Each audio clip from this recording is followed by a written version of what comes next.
أعوذ بالله من الشيطان الرجيم. بسم الله الرحمن الرحيم. ومن أهل الكتاب من إن تامنه بقنطار يؤده إليك ومنهم من إن تامنه بدينار لا يؤده إليك إلا ما دمت عليه قائما ذلك بأنهم قالوا ليس علينا في الأميين سبيل ويقولون على الله الكذب وهم يعلمون. عزیز دوستو، السلام علیکم ورحمۃ اللہ وبرکاتہ. سورہ آل عمران آیت نمبر 75 تلاوت کی ہے. اس آیت میں اللہ تعالیٰ نے اہل کتاب کے 2 گروہوں کا ذکر فرمایا ہے کہ اہل کتاب میں سے ایک گروہ وہ ہے جو امانت دار ہے، اس کے پاس امانت چاہے جتنی رکھو وہ واپس کر دیتے ہیں، اور دوسرا گروہ وہ ہے جس کے پاس امانت کا اگر 1 پاؤنڈ 1 روپیہ یا 1 دینار بھی رکھ دو تو وہ واپس نہیں کرتے، وہ خیانت کرنے والے ہیں. اس لیے اللہ تعالیٰ نے ارشاد فرمایا، اس کو ہم پڑھتے ہیں اس آیت میں تو انشاءاللہ بہت ساری معلومات اور بھی ملیں گی اس کے ساتھ. ارشاد باری تعالیٰ ہے، وَمِنْ أَهْلِ الْكِتَابِ، اور من سے، اہل الکتاب اہل کتاب سے، اور اہل کتاب سے، من کوئی ایسا ہے، ان تامن ہو اگر اس کے پاس آپ امانت رکھیں، بقنطارن ڈھیروں امانت یعنی ڈھیر مال رکھ دیں، قیمتی مال رکھ دیں، یؤدیہ وہ واپس کر دے، ادا کر دے گا، الیکا آپ کو، یعنی اگر آپ اسے ڈھیروں مال بطور امانت بھی رکھ دیں تو وہ آپ کو واپس کر دے گا. وَمِنْهُمْ اور ان میں سے کچھ ایسے بھی ہیں، من یعنی جو شخص ان میں سے کوئی ایسا بھی ہے، ان تامن ہو جب اس کے پاس آپ امانت رکھیں، بدینارن 1 دینار بھی، لا یؤدیہ تو وہ اس کو واپس نہیں کرے گا، الیکا آپ کو، یعنی آپ کو وہ 1 دینار واپس نہیں دے گا، الا مگر ما دمتا اگر آپ رہیں، علیہ اس پر، قائما کھڑے رہیں، یعنی اگر آپ اس کے سر پہ کھڑے رہیں تب تو واپس کرے گا، ورنہ وہ آپ کو 1 دینار واپس ہی نہیں کرے گا. ذالکا یہ اس لیے، بے انہم کہ انہوں نے، قالو کہا، لیسا علینا کہ نہیں ہے ہم پر، فی الامیین امیین کا مطلب ہے ان پڑھ، یعنی جیسے عرب والے لوگ ان پڑھ تھے، خاص طور پر مکہ شریف والے قریش جیسے تھے، تو گویا یہ یہودی جو تھے مدینہ شریف میں جو رہتے تھے وہ ان سب کو جو پڑھے لکھے نہیں تھے اور یہودی نہیں تھے ان کو امیین کہتے تھے. سبیل کا مطلب راستہ، طریقہ، پکڑ، تو وہ کہتے تھے کہ ہم اگر ان امی لوگوں کا، ان ان پڑھ لوگوں کا جو یہودی نہیں ہیں، ان پڑھ عرب ہیں، اگر ہم ان کا مال کچھ لے لیتے ہیں تو ہم پر کوئی مواخذہ نہیں ہوگا، ہماری کوئی پکڑ نہیں ہوگی، گویا وہ سمجھتے تھے کہ ان کا مال ہم پر حلال ہے،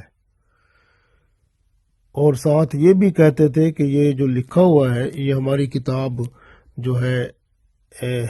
تورات میں بھی لکھا ہوا ہے، گویا تورات تو اللہ کا کلام تھا، تو اللہ تعالیٰ نے فرمایا یہ تو جھوٹ بولتے ہیں، جیسے آگے فرمایا جا رہا ہے وَيَقُولُونَ، اور وہ کہتے تھے عَلَى اللَّهِ، اللہ پر، عَلَى اللَّهِ الْكَاذِبَ، کاذبہ کا مطلب جھوٹ، تو اللہ پر وہ جھوٹ بولتے تھے، وَهُمْ، اور وہ یعلمون، جانتے بھی تھے، یعنی جان بوجھ کر جھوٹ بولتے ہیں، ایسے لوگ تھے۔ تو اللہ تعالیٰ نے فرما دیا کہ یہ لوگ جو ہیں یہ جان بوجھ کر جھوٹ بولتے ہیں، تو گویا ان کو پتہ بھی ہے کہ تورات میں ایسی کوئی بات نہیں ہے، اہل کتاب کی جو کتابیں ہیں اس میں کوئی ایسی بات نہیں ہے جس میں لکھا ہو کہ جو غیر یہودی ہوتا ہے یا غیر اہل کتاب ہوتا ہے تو اس کے مال پر اگر آپ قبضہ کر لیتے ہیں تو وہ آپ کا ہو جاتا ہے، تو یہ نہیں لکھا ہوا اس میں، تو اس لیے کہ انہوں نے خود ہی اپنی طرف سے گھڑ لیا ہے، اللہ پر جھوٹ باندھ لیا ہے، اس لیے اللہ نے فرمایا وَيَقُولُونَ عَلَى اللَّهِ الْكَاذِبَ، تو یہ اس لیے اللہ کی طرف یہ جھوٹ بولتے ہیں، وَهُمْ يَعْلَمُونَ، اور یہ اس کو جانتے بھی ہیں۔ تو اس طرح کی حالت ہے۔ پھر ایک دفعہ پڑھ لیتے ہیں، ارشاد باری تعالیٰ ہے وَمِنْ أَهْلِ الْكِتَابِ مَنْ إِنْ تَأْمَنْهُ بِقِنْطَارٍ يُؤَدِّهِ إِلَيْكَ وَمِنْهُمْ مَنْ إِنْ تَأْمَنْهُ بِدِينَارٍ لَا يُؤَدِّهِ إِلَيْكَ إِلَّا مَا دُمْتَ عَلَيْهِ قَائِمًا ذَلِكَ بِأَنَّهُمْ قَالُوا لَيْسَ عَلَيْنَا فِي الْأُمِّيِّينَ سَبِيلٌ وَيَقُولُونَ عَلَى اللَّهِ الْكَاذِبَ وَهُمْ يَعْلَمُونَ۔ تو اللہ تعالیٰ ارشاد فرماتا ہے کہ اہل کتاب میں سے کچھ تو ایسے ہیں کہ اگر تم ان کے پاس دولت کا ایک ڈھیر بھی امانت کے طور پر رکھوا دو تو وہ تمہیں واپس کر دیں گے، اور انہی میں سے کچھ ایسے بھی ہیں کہ اگر ایک دینار بھی آپ امانت بطور ان کے پاس رکھواؤ وہ تمہیں واپس نہیں دیں گے، یہاں تک کہ تم ان کے سر پر کھڑے نہ رہو۔ ان کا یہ طرز عمل اس لیے ہے کہ انہوں نے یہ کہہ رکھا ہے کہ جو امی ہیں، غیر یہودی عرب والے ہیں، ان کے ساتھ معاملہ کرنے میں ہماری کوئی پکڑ نہیں ہوگی، یعنی اگر ہم ان کا مال کھا بھی جائیں تو ہم سے اللہ نہیں پوچھے گا۔ اس طرح وہ اللہ پر جان بوجھ کر جھوٹ بولتے ہیں۔ تو اس طرح کی حالت میرے رب تعالیٰ نے بیان فرمائی کہ یہ لوگ تو اللہ کے اوپر جھوٹ بولتے ہیں، ان کی کتاب میں لکھا ہی نہیں ہے، اللہ تعالیٰ نے کوئی اجازت نہیں دی کہ آپ غیر یہودیوں کے مال پر قبضہ کر لو تو وہ آپ کا ہو گیا، آپ اس کو کھا لو، یہ تو ہے نہیں۔ تو اہل کتاب کا حق کے ساتھ باطل ملانا،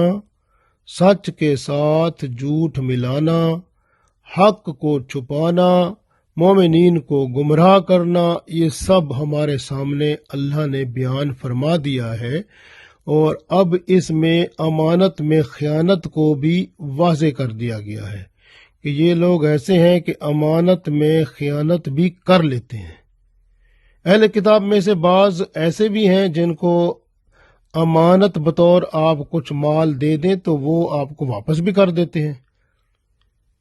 جیسے کہ آپ دیکھیں حضرت عبداللہ بن سلام رضی اللہ تعالی عنہ، یہ بھی یہودی تھے اسلام لانے سے پہلے۔ ان کے پاس ایک شخص نے 1200 اوکیا، یعنی تقریباً ایک اوکیا جو ہوتا ہے نا وہ 10 تولے کا ہوتا ہے، تو 1200 اوکیا سونا امانت کے طور پر ان کے پاس رکھ دیا۔ جب اس شخص نے ان سے مانگا تو انہوں نے اسے پورا ادا فرما دیا۔ اسی طرح سے ایک اور شخص تھا کعب بن اشرف، ایک جگہ آتا ہے اس کا نام فخاس، یہ شخص تھا۔ جب اس کے پاس کسی آدمی نے ایک دینار امانت کے طور پر رکھ دیا، جب اس نے مانگا تو اس نے اسے انکار کر دیا۔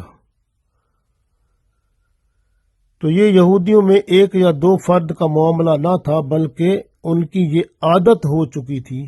کہ غیر یہودی کے مال کو حلال یا حرام ہر طریقے سے ہڑپ کرنا یہ اسے جائز سمجھتے تھے، اور اسے انہوں نے اپنا دینی عقیدہ ہی بنا لیا تھا، اور غیر یہود کا مال کھا لینا یہ ان کے سامنے جائز تھا، اور وہ کہتے تھے یہ تو تورات میں لکھا ہوا ہے۔ تو انہوں نے گویا اللہ پر جھوٹ باندھ لیا تھا۔ اس لیے اللہ نے قرآن پاک میں ارشاد فرمایا وَيَقُولُونَ عَلَى اللَّهِ، اور یہ اللہ پر بولتے ہیں الکاذبہ، جھوٹ بولتے ہیں، وَهُمْ يَعْلَمُونَ، اور جانتے بھی ہیں۔ پھر اللہ تعالیٰ قیامت کے دن ان سے ضرور پوچھے گا، مواخذہ ان کا ضرور ہوگا۔ گویا یہاں پر وضاحت کے ساتھ اللہ تعالیٰ نے بیان فرما دیا ہے کہ یہ جو یہود ہیں، یہ شروع سے ہی ان کی عادت رہی ہے کہ یہ امانت میں خیانت بھی کر لیتے تھے۔ اللہ کی کتاب جو ان کے پاس پہنچی تھی تورات، انہوں نے اسے بھی نہ چھوڑا، اس میں بھی خیانت کی، اور اس میں بھی الفاظ کو بدلا، حروفوں کو بدلا، تاکہ مطلب میننگ جو ہے ان کے تبدیل ہو جائیں۔ تو اس طرح سے لوگوں میں جو ہے یہی مقبول رہیں، اور جو سچائی ہے وہ چھپ کر رہ جائے۔ تو اس طرح کی امانت میں خیانت انہوں نے اپنی کتاب میں بھی کی۔ واضح کر دیا گیا کہ اسلام تعصب اور تنگ نظری جو ہے وہ، یعنی اسلام جو ہے تعصب اور تنگ نظری کا دین نہیں ہے، بلکہ اسلام کھلے دل سے ان مخالفوں کے سامنے جو بھی ان کی بات ہوتی ہے کھول کر بیان کر دیتا ہے۔ جیسے یہاں پر یہ بھی فرما دیا گیا کہ ان اہل کتاب کے دو گروہ ہیں، ایک امانت میں خیانت نہیں کرتا، جب اس کے پاس امانت رکھو تو وہ آپ کو واپس کر دیتے ہیں، اور دوسرے ایسے بھی ہیں جو امانت میں خیانت کرتے ہیں، اگر تھوڑی سی بھی امانت کی چیز کوئی رکھ دو تو وہ اس میں بھی وہ خیانت کر لیتے ہیں۔ تو اس لیے اللہ تعالیٰ نے یہاں پر وضاحت کے ساتھ بیان فرمایا کہ جو کافر ہوتا ہے، چاہے وہ اہل کتاب ہو، تو اگر وہ امانت میں بہتر ہے تو اس کی امانت میں بہتر ہونے والی خصوصیت کی تعریف کی جا سکتی ہے، لیکن دنیا کے لیے آخرت میں ایمان کے بغیر داخلہ ممنوع ہے، کیونکہ ایمان جو ہے وہی جنت میں جانے والا ایک ذریعہ ہے۔ اگر ایمان کامل نہیں ہوگا تو پھر چاہے اعمال جتنے بھی آپ کے بہت ہی اچھے ہوں، لیکن وہ آپ کو جنت میں لے جانے والے نہیں بنیں گے۔ اس لیے ایمان جو ہے وہ سب سے اہم بات ہے۔ آپ نے دیکھا ہے کہ بہت سارے ایسے لوگ ہیں